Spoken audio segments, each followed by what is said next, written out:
আসসালামু আলাইকুম প্রিয় ফেসবুক বন্ধুরা, আশা করি সবাই ভালো আছেন। প্রিয় ফেসবুক পরিবার, ভিডিওটি দেখতে থাকুন এবং আমার কথাগুলো শুনুন। আজকে আপনাদের মাঝে হাজির হলাম ভিন্ন ধরনের একটা ভিডিও নিয়ে। এই যে ভিডিওটি দেখতে পাচ্ছেন, আজকে আমি চলে আসলাম মাছের বাজারে। এই যে দেখতে পাচ্ছেন কী সুন্দর মাছ কাটতেছে। একটা বিষয় হলো, এই যে মাছ কাটতেছে যে ভাইটি, উনি নাকি দিনে প্রায় 30 থেকে 40 কেজি মাছ কাটে এইভাবে। তাহলে বুঝেন উনি কত দক্ষ না হলে এইভাবে এতগুলো মাছ প্রতিদিন কাটতে পারতেন না।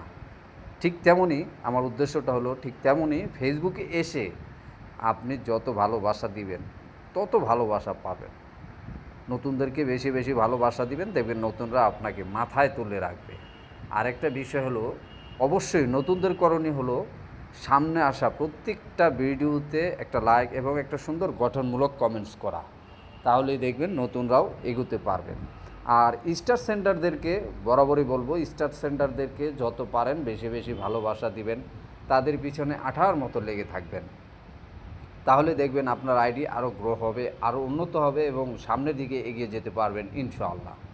সুতরাং ফেসবুকের যত গাইডলাইন আছে, যত নিয়মকানুন আছে, আপনারা কম বেশি সবাই জানেন।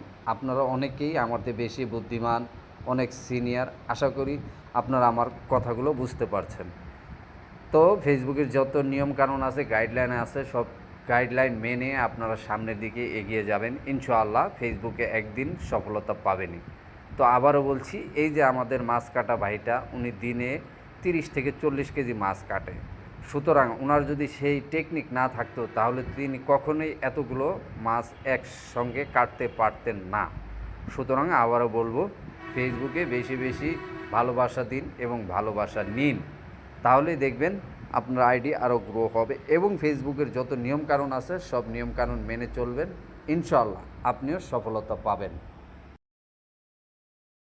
আর একটা বিষয়, ফেসবুকে এসে কখনো সময় নষ্ট করবেন না।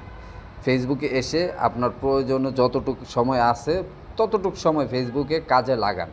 তাহলে দেখবেন আপনি আস্তে আস্তে আস্তে আস্তে ধাপে ধাপে এগিয়ে যেতে পারবেন। সুতরাং ফেসবুকে এসে অযথা সময় নষ্ট করবেন না। প্রিয় ফেসবুক পরিবার, আপনারা যদি আমার কথায় বা আমার ব্যবহারে কেউ কষ্ট পেয়ে থাকেন তাহলে আমাকে আপনাদের ছোট ভাই বন্ধু হিসেবে ক্ষমা করে দিবেন। সবাই ভালো থাকবেন। আল্লাহ হাফেজ।